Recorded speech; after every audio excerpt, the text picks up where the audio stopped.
Hello friends, मैं PS Yadav sir from मानवी agriculture classes Morena Madhya Pradesh से। सभी एग्रीकल्चर के स्टूडेंट जो 11-12 भोपाल बोर्ड से हैं उनके लिए खुशखबरी लेकर आया हूँ कि मैं जल्द ही आप लोगों के लिए क्लास 11th और 12th की ऑनलाइन क्लास स्टार्ट करने जा रहा हूँ। अभी जो क्लास 12th के जो एग्ज़ाम नज़दीक आ रहे हैं, जो 7 फरवरी से स्टार्ट होने वाले हैं, खुशखबरी है कि मैं आप लोगों के लिए ऑनलाइन क्लास लेकर आ रहा हूँ जो बिल्कुल निःशुल्क होगी, जिसमें आपको चैप्टर वाइज मटेरियल जो MP 12 भोपाल बोर्ड से संबंधित है वो आपको निःशुल्क स्टडी कराई जाएगी। जिसके लिए मैंने अभी अपना एक channel G academy by PS Yadav sir के नाम से, जो भी मेरे आज मैं आपके सामने एक वीडियोस लेकर आ रहा हूँ डेमो क्लास की। इस डेमो क्लास में जो भी आप लोग मुझे सजेस्ट करना चाहें कर सकते हैं, जिससे मैं आपको बेहतर से बेहतर क्लास दे सकूं और अच्छे से अच्छा आपका एजुकेशन स्तर इंक्रीज कर सकूं, बढ़ा सकूं, आपका मनोबल बढ़ा सकूं। जिसके लिए मैं एक डेमो क्लास अभी आपके सामने स्टार्ट करने जा रहा हूं। डेमो क्लास को ध्यान से देखें और उसके क्वेश्चंस किस प्रकार से आते हैं वो भी अभी आपको मैं यहां पर बताने की कोशिश करूंगा।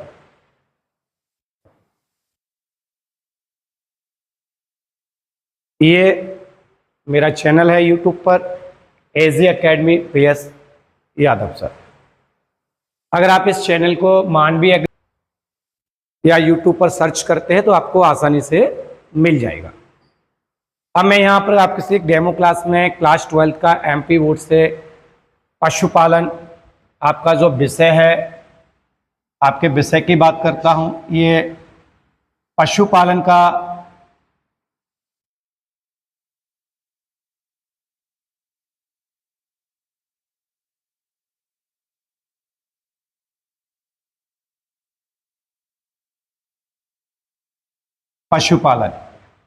अपना जो विषय है वो पशुपालन है।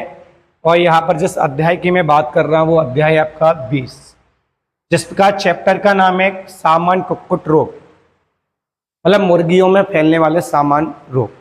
जैसे यहाँ पर एक रोग का नाम है, MP बोर्ड में आता है आपका चिरकालिक श्वसन रोग। मुर्गियों में चिरकालिक श्वसन रोग का वर्णन कीजिए। अब इस रोग का वर्णन हम जब भी कर सकते हैं जब इस रोग के बारे में हम लोगों ने कुछ पढ़ा होगा, कुछ देखा होगा, या हमने इसको स्टडी किया होगा, या आपने जो भी यहाँ से आप स्टडी कर रहे हैं वहाँ के आपके शिक्षक ने, आपके टीचर ने आपको इसको समझाया होगा। चलो बात करते हैं, आगे बढ़ाते हैं इसको। अब बात करते हैं चिरकालिक श्वसन रोग। अब चिरकालिक जो श्वसन रोग है इसके आदर्श नेम क्या है? आदर्श नेम मीन्स इसको किस किस नाम से जाना जाता है। अब इस रोग को माइकोप्लाज्मा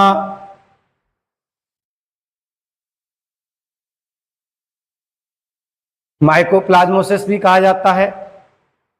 इस रोग को माइकोप्लाज्मोसिस भी कहा जाता है, दीर्घकालिक श्वसन रोग भी कहा जाता है और CRD रोग भी कहा जाता है।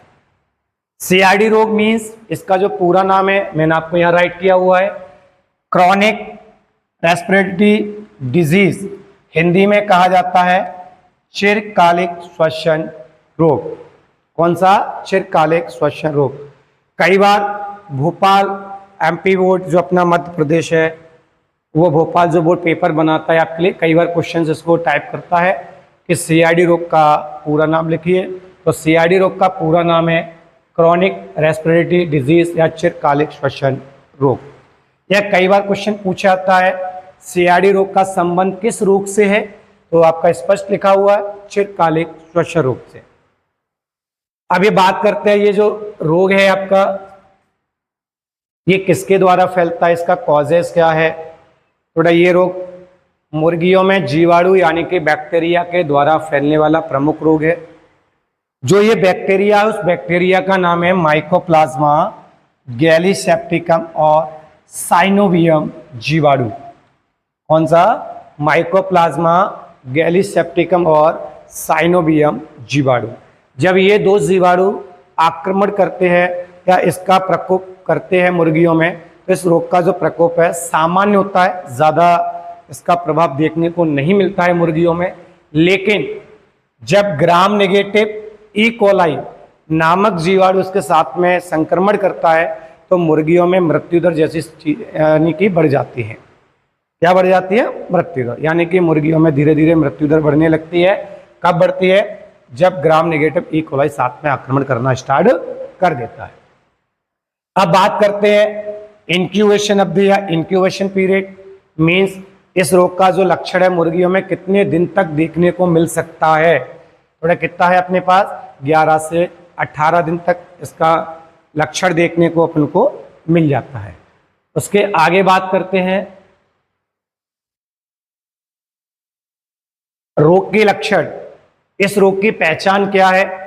इस रोग के क्या लक्षण है जिसको देखने पर हमें पता लग जाता है कि मुर्गियों में चिरकालिक श्वसन रोग की संभावनाएं है या बढ़ रहा है? तो देखिए बेटा, सबसे पहला पॉइंट आता है मुर्गियों का जो अंडा उत्पादन है वो लगभग आपका 30% क्या हो जाता है? डाउनफॉल हो जाता है, डाउन चला जाता है।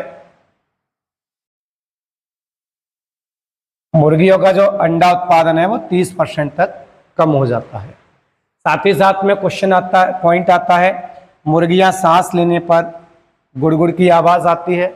जब भी मुर्गियां सांस लेती है तो सांस लेने पर गुड़गुड़ की आवाज आने लगती है। थर्ड पॉइंट है मुर्गियों का सिर हिलने लगता है। इस बीमारी का जब प्रकोप होता है तो इसके 3 जो प्रमुख लक्षण है वो है, एक तो अंडा उत्पादन का कम होना, कितना? 30% कम होना। दूसरा, मुर्गियों के सांस लेने पर जब वो सांस लेते हैं तो क्या होता है? गुड़गुड़ की आवाज आने लगती है। मुर्गियों का सिर हिलने लगता है, आंख व नाक से पानी जैसा पदार्थ निकलने लगता है। उसके बाद बेटा मुर्गियों की हाँफनी चलने लगती है। और भी इसके बहुत सारे लक्षण हैं, जैसे मुर्गियों में धीरे धीरे मृत्यु दर होने लगती है या बढ़ने लगती है। एंड मुर्गियों को अधिक छींकें आती हैं, अधिक खांसती है। ऐसे बहुत सारे पॉइंट है जो मैंने अभी यहाँ पर आपको ऐड नहीं किए हैं। जब ऑनलाइन क्लास होगी तो आपके सारे पॉइंट आपको क्लियर किए जाएंगे। उसके बाद आगे बढ़ते हैं। रोग नियंत्रण के उपाय एवं रोकथाम। क्या हम इस रोग से मुर्गियों को बचा सकते हैं? अगर इस रोग से मुर्गियों को बचाना है तो हमें ठीक उसी प्रकार से, जिस प्रकार से कोरोना में हमने सावधानी बरती थी, उसी प्रकार से हमें यहाँ भी मुर्गियों के लिए सावधानियां बरतनी पड़ेंगी। सबसे पहले मुर्गियों के आहार में जो मुर्गियों को जो डाइट दी जाती है, उस डाइट में अपन को क्या करना पड़ेगा? विटामिन ऐड करना पड़ेगा। क्या ऐड करना पड़ेगा? विटामिन इसमें ऐड करना पड़ेगा, जिससे मुर्गियों की स्वस्थता बढ़ जाए। साथ ही साथ में बात करते हैं, पीने के पानी में एंटीबायोटिक्स दवा देनी है। दवा का नाम मैंने आपको एक एग्जाम्पल में दिया हुआ है, टेरामाइसिन। जो मुर्गियों को पानी दिया जाता है तो उस पानी में अपन को एक मेडिसिन को ऐड करना है, एंटीबायोटिक, जिसे हिंदी में कहते हैं प्रतिजैविक दवा, जो कवक व फफूंदों से बनाई जाती है। साथ ही साथ में बीमार मुर्गी को स्वस्थ मुर्गी से सेपरेट कर दिया जाएगा, अलग कर देना चाहिए और टीकाकरण को अपनाना चाहिए। मतलब कहने का मीन्स ये है हमारा कि जब इस रोग का प्रकोप होने लगता है तो इस रोग से संबंधित जो वैक्सीनेशन है उसे मुर्गियों में एडॉप्ट करना चाहिए, मुर्गियों में यूज लगाना चाहिए। प्रत्येक मुर्गी के लिए अलग अलग सिरिंज का प्रयोग करेंगे, एक ही सिरिंज से वैक्सीनेशन नहीं करना चाहिए। उसके बाद मुर्गीशाला की नियमित रूप से सफाई रखते हैं और सफाई पर विशेष का ध्यान रखना है। अगर आप सफाई पर ध्यान नहीं रखते हैं तो मुर्गियों में संक्रमण के खतरे बढ़ जाएंगे। उसके बाद आगे बढ़ते हैं, रोग की चिकित्सा। या उपचार, क्या हम इस रोग से मुर्गियों को कोई मेडिसिन यूज करके बचा सकते हैं जो डॉक्टर के परामर्श से दी जाती है?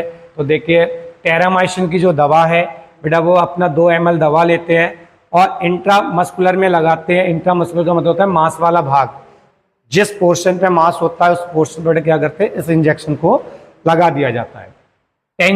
जेंटामाइसिन मेडिसिन है, कितना लेना है? प्रति किलो, मतलब प्रति किलो का मीन्स होता है आपका 1 किलोग्राम शरीर भार पर 2.5 मिलीग्राम दवा लेनी है और मुर्गियों को कहाँ लगानी है? वही मांस वाले पोर्शन पर लगाना है। एल्ट्रोसिन 4 भाग 1 लीटर पानी में मिलाकर मुर्गियों को 3 से 5 दिन तक लगातार देना चाहिए। कभी बेटा क्वेश्चन, अब इसमें से क्वेश्चंस कैसे आते हैं? क्वेश्चंस आ गया 2 नंबर का कि चिरकालीन श्वसन रोग का वर्णन कीजिए। तो उसमें पॉइंट दिया कि रोग का कारक, तो क्या लिखते हैं? यह रोग मुर्गियों में माइकोप्लाज्मा गैलीसेप्टिकम और साइनोवियम जीवाणु के द्वारा फैलता है। 1 नंबर क्लियर हो गया। सेकंड आता है, किस रोग में मुर्गियों की अंडा उत्पादन 30% कम हो जाता है? किस रोग में मुर्गियों का अंडा उत्पादन लगभग 30% तक डाउन हो जाता है? तो आपका चिरकालिक श्वसन रोग। जैसे ही आपका, मैंने आपको ये क्वेश्चन, आपका एक डेमो क्लास है, ठीक उसी प्रकार से मैं आपके लिए बहुत सारी क्लासेस लेकर आऊँगा। इस क्लास में जो कोई भी मिस्टेक है तो कृपया आप मुझे अपना सुझाव दीजिए, जिससे मैं आपके लिए बेहतर से बेहतर क्लास लेकर आ सकूँ। Thank you so much.